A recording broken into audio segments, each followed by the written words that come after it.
Good morning, students. Today we will be doing The Merchant of Venice, Act 1, Scene 2, lines 41 to 72. Now, in these lines, we will find Portia and Nerissa conversing with each other.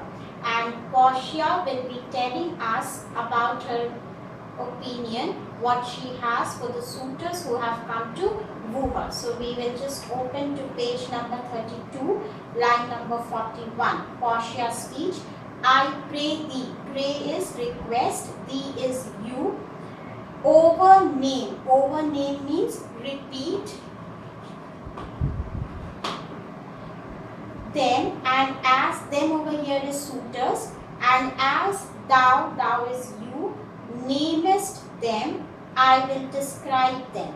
And according to my description, level at my affection. Level at means guess. My affection is my love for them.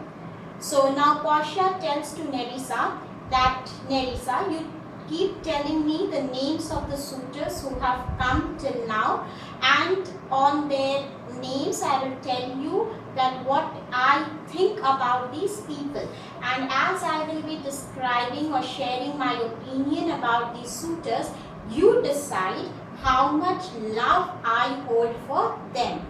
So first suitor that Nerissa talks about is, first there is the Neapolitan prince. So Neapolitan prince is Prince of Naples. So she says that the first suitor that I want to have your opinion on is Prince of Naples, Portia.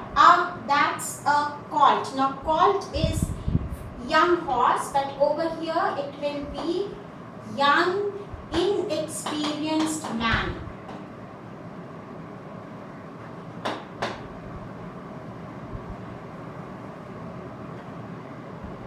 Not indeed, for he does nothing but talk of his horse, and he makes it a great appropriation. Appropriation means addition to his own good parts. Own good parts is merits. That he can shew him himself. So now Portia says, oh, you are talking, you want to listen about Prince of Naples. Then see, Prince of Naples, according to me, he is a young, inexperienced man. He is just like a young horse. He is inexperienced young man. For he doth nothing but talk of his horse. And whenever you go and talk to this man, he never talks about anything but only about his horses. And he makes it a great appropriation to his own good parts that he can shew him himself. So she says, and when he only talks about his horses, and he takes pride in telling that he can make his horses wear the shoes. Now, make the horse wear the shoes is meaning to say that to make a horse wear a horseshoe is a difficult task. It's usually done by the blacksmiths. But here, Prince of Naples says that he is so fond of his horses that he doesn't allow anyone to help him in the work of the horses. So he himself goes and make the horse wear the horseshoe. He doesn't allow anyone to do the horse work. He alone does everything for his horses. Nerissa. Then is there the County Palatine. So now she says that another suitor is County Palatine. Portia. He doth nothing but frown. Frown is he has all the time a sad face, a gloomy face. So she says that this County Palatine, he does nothing. He just has a frowning, a serious, sad face. As who should say, and you will not have me choose. He choose. So she says that, and it appears to me as if I go and tell County Palatine that I do not want to marry you, he will be least affected. He is not at all bothered whether I like him dislike him. So if I go and tell him that I do not want to marry him, he will feel that it is very okay, it is fine with him. He will not ask why, or he will not question Portia for that. He hears merry tales. Mary is happy, cheerful. So she says that even this County Palatine, when he listens to any happy stories and smiles not, he never has a smile on his face. Even if he listens to a happy stories, he never smiles at them. I fear he will prove the weeping philosopher when he grows old. Now, weeping philosopher is referred to Heraclitus. Okay, it refers to Heraclitus. Now, this Heraclitus, he was a man who has denounced the worldly affairs. And he had left all the worldly affairs because he was depressed by the behavior of the people.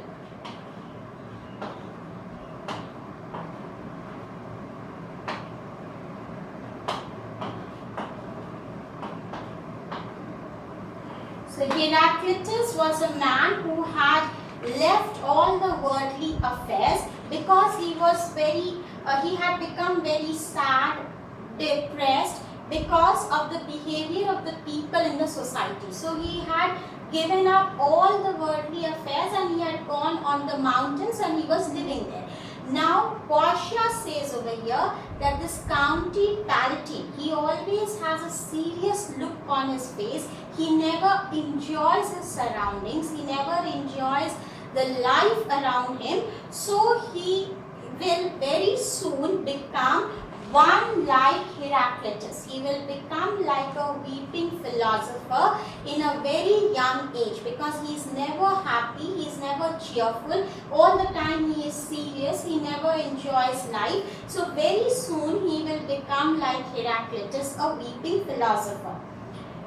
Being so full of unmannerly sadness in his youth, this County Palatine, he is so sad, in this young age, he is so sad that he will very soon become like Heraclitus, a weeping philosopher. I had rather be married to a death's head with a bone in his mouth than to either of these. I prefer to marry a bone with a skull than to marry these two people. Now these two people will be Prince of Naples and County Palatine. So she says, I would prefer to marry a skull and a bone than to marry these two people, that is County Palatine and Prince of Naples. God defend me from these two. God protect me from these two. So now just with this quick recap of the two people. First she says about Prince of Naples that he is a very talkative man, but he talks only of his horses and he takes pride in saying that he can shoe his horses by himself. Next she talks about County Palatine and she says that County Palatine is a man who has a frowning face, who has a serious look on his face all the time.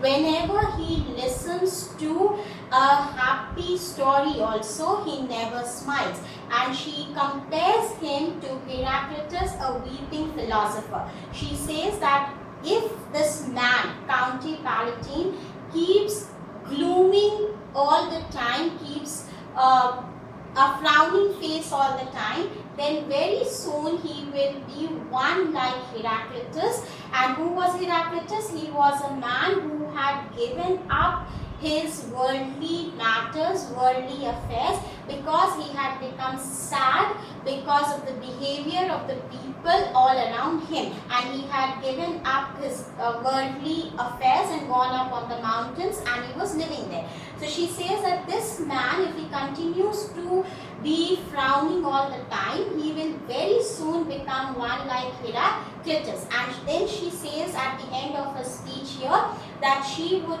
prefer to marry she would prefer to marry a skull and a bone rather than marrying Prince of Naples and County Palatine.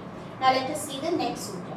How say you by the French Lord Monsieur Le Bon? So she says that what do you say about this French man Monsieur Le Bon? God made him and therefore let him pass for a man. So she says that God has made this man, so let him pass. I just accept him because God has made Monsieur Le Bon. Now Monsieur is a French word for sir. So she says that now because God has made this man, Monsieur Le Bon, a man, a human being, so I will consider him to be a human being. In truth, I know it is a sin to be a mocker. In truth, I really know that it is not good that we should make fun of others. I know that it is a sinful act of making fun of others or laughing at someone. But why he had the horse better than the Neapolitan? So she says, but I cannot control myself, because the kind of man Monsieur Le Bon is, you will be bound to laugh at him, you will be bound to mock at him. So what are his features? Why he had the horse better than the Neapolitan? So she says he has a horse which he says, or which I feel is better than Neapolitan. That is, he talks more about his horses than Neapolitan. A better bad habit of frowning than the Count Palatine, and he has a better habit. He can frown better than Count Palatine. So now two things she says about this man. First, she says that Monsieur Le Bon, he talks more about his horses than Prince of Naples, and secondly, he frowns more. He has a more sorrowful face than what County Palatine has. He is every man and no man. Every man and no man, he has personality, or he has traits of every man, but he does not have his own personality. He takes the personality of every man, but he does not have his own personality.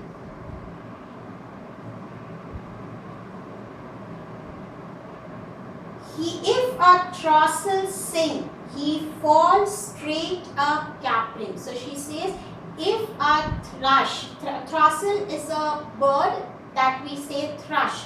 So she says that if a throstle, if the thrush sings, he falls straight a capering. Capering is dancing. So if a throstle, if the bird thrush sings, he starts dancing. He will fence with his own shadow. Now, fence actually is fencing.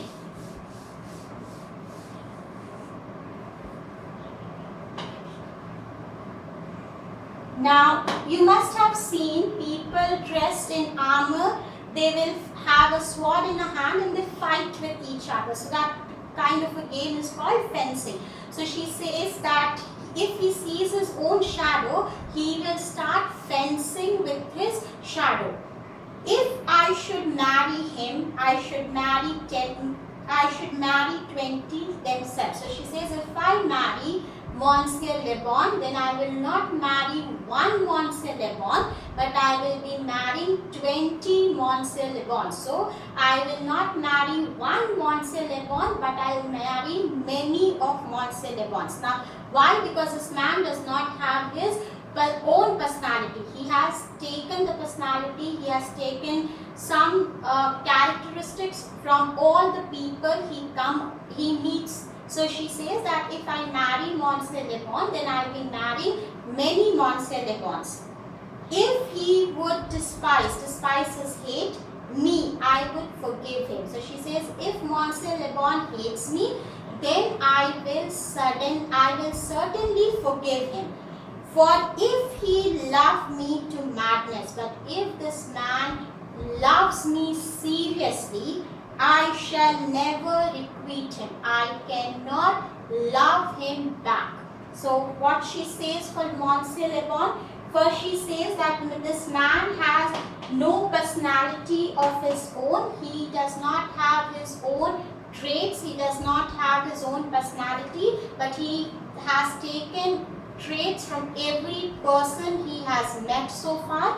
She says that he talks about his horses more than Neapolitan Prince, and he talks about, he has a frowning face which is more bad, or which is worse than County Palatine. Now, and she says that whenever this man listens to the thrush singing, he starts dancing, and when he sees his own shadow, he starts fencing. So she says, if I have to marry this man, then I will not marry one Montsalevon, but I will be marrying 20 Montsalevons.